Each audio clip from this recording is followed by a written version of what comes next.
Big Boss Kannada season 11ರಲ್ಲಿ grand ಫಿನಾಲೆಗೆ ನೇರವಾಗಿ ಎಂಟ್ರಿ ಪಡೆಯಲು ಈ ವಾರದ ಟಾಸ್ಕ್ಗಳು ನಡೆದಿವೆ. ಬಿಗ್ ಬಾಸ್ ಕೂಡ ಟಾಸ್ಕ್ನಲ್ಲಿ ಜಯ ಗಳಿಸುವ ಸ್ಪರ್ಧಿ ನೇರವಾಗಿ ಫಿನಾಲೆ ಊಟದಲ್ಲಿ ಟಿಕೆಟ್ ಪಡೆಯುತ್ತಾರೆ, ಸೋತವರು ಫಿನಾಲೆ ಟಿಕೆಟ್ ಪಡೆಯಲು ವಿಫಲರಾಗುತ್ತಾರೆ ಎಂದು ಹೇಳಿದ್ದಾರೆ. ಹೀಗಾಗಿ ಟಾಸ್ಕ್ಗಳು ನಡೆದಿದ್ದು ಫಲಿತಾಂಶ ಕೂಡ ಹೊರಬಂದಿದೆ. ಇದರಲ್ಲಿ ಇಬ್ಬರು ಸ್ಪರ್ಧಿಗಳು ಫಿನಾಲೆಗೆ ಟಿಕೆಟ್ ಪಡೆದಿದ್ದಾರೆ. ಹಾಗಾದರೆ ಆ ಸ್ಪರ್ಧಿಗಳು ಯಾರು? ತ್ರಿವಿಕ್ರಮ್ಗೆ finale ticket task. Chaitra Kundapura ಅವರು ಟಿಕೆಟ್ ಟು ಫಿನಾಲೆ ಊಟದಿಂದ ಹೊರಗಡೆ ಉಳಿದುಕೊಂಡಿದ್ದಾರೆ. ಇವರು ಫಿನಾಲೆಗೆ ನೇರವಾಗಿ ಎಂಟ್ರಿ ಪಡೆಯಲು ಆಗುವುದಿಲ್ಲ, ಎಲಿಮಿನೇಷನ್ ದಾಟಿ ಫಿನಾಲೆಗೆ ಎಂಟ್ರಿ ಕೊಡಬೇಕಾಗುತ್ತದೆ. ಇನ್ನು ತ್ರಿವಿಕ್ರಮ್ ಅವರಿಗೆ ಟಿಕೆಟ್ ಟು ಫಿನಾಲೆ ಊಟದಲ್ಲಿ ಮುಂದುವರಿಯುವ ಅವಕಾಶ ಸಿಕ್ಕಿದೆ. ಹೀಗಾಗಿ ತ್ರಿವಿಕ್ರಮ್ ಟಿಕೆಟ್ ಟು ಫಿನಾಲೆ ಊಟದಲ್ಲಿ ಜಯ ಸಾಧಿಸಿದ್ದರೆ ಚೈತ್ರಾ ಕುಂದಾಪುರ ಅವರು ಇದರಿಂದ ಹೊರ ಉಳಿದಿದ್ದಾರೆ. ಹೀಗಾಗಿ ಧನ್ರಾಜ್ ತಂಡದಿಂದ ಚೈತ್ರಾ ಆಟದಿಂದ ಹೊರಗಡೆ ಉಳಿದಿರುವುದರಿಂದ ಧನ್ರಾಜ್, ಗೌತಮಿ ಹಾಗೂ ಮಂಜು ಅವರು ಮಾತ್ರ ಮುಂದಿನ ಟಾಸ್ಕ್ ಆಡುತ್ತಾರೆ.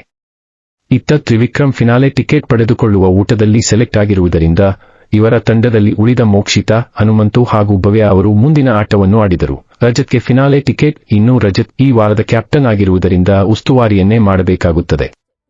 ಯಾವುದೇ ಟಾಸ್ಕ್ನಲ್ಲಿ ಭಾಗವಹಿಸಲು ಅವರಿಗೆ ಅವಕಾಶವನ್ನು ಬಿಗ್ ಬಾಸ್ ನೀಡಿಲ್ಲ. ಹೀಗಾಗಿ ಇವರನ್ನು ನೇರವಾಗಿ ಟಿಕೆಟ್ ಟು ಫಿನಾಲೆಗೆ ಭಾಗವಹಿಸಲು ಅವಕಾಶ ಮಾಡಿಕೊಡಲಾಗಿದೆ.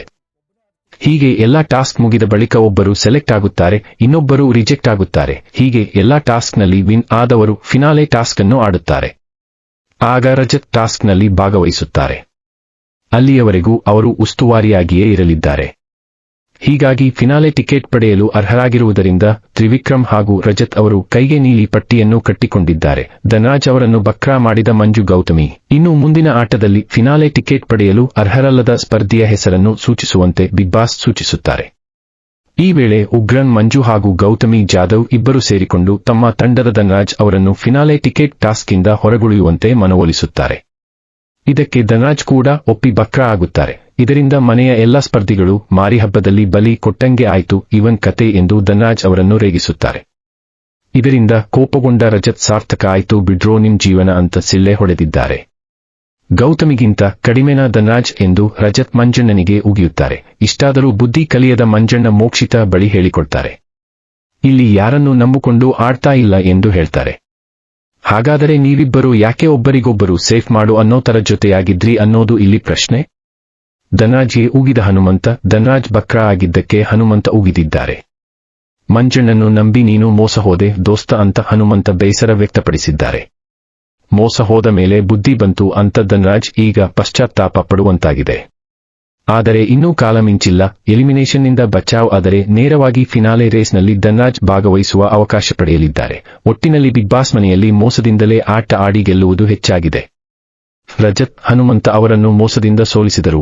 ಧನ್ರಾಜ್ ಅವರನ್ನು ಮಂಜು ಮತ್ತು ಗೌತಮಿ ಬಕ್ರಾ ಮಾಡುವ ಮೂಲಕ ಸೋಲಿಸಿದರು. ಚೈತ್ರಾ ಕುಂದಪುರ ಅವರನ್ನು ನೇರವಾಗಿ ಆಟದಿಂದ ಮನೆ ಎಲ್ಲಾ ಸ್ಪರ್ಧಿಗಳು ಹೊರಗಿಟ್ಟರು. ಇದೆಲ್ಲದಕ್ಕೂ ಕಿಚ್ಚನ ಪಂಚಾಯಿತಿಯಲ್ಲಿ ಸರಿಯಾಗಿ ತರಾಟೆ ತೆಗೆದುಕೊಳ್ಳಲಾಗುತ್ತೆ, ಅದು ಮಾತ್ರ ಪಕ್ಕ. ಆದರೆ ಇದೆಲ್ಲದರ ನಡುವೆ ಗ್ರ್ಯಾಂಡ್ ಫಿನಾಲೆಗೆ ಯಾವ ಟಾಪ್ 5 ಸ್ಪರ್ಧೆ ಇರಲಿದ್ದಾರೆ ಅನ್ನೋ ಕುತೂಹಲ ಮಾತ್ರ ದಿನದಿಂದ ದಿನಕ್ಕೆ ಹೆಚ್ಚಾಗುತ್ತಲೇ ಇದೆ. ನಿಮ್ಮ ಪೈಕಿ ಒಬ್ಬರನ್ನು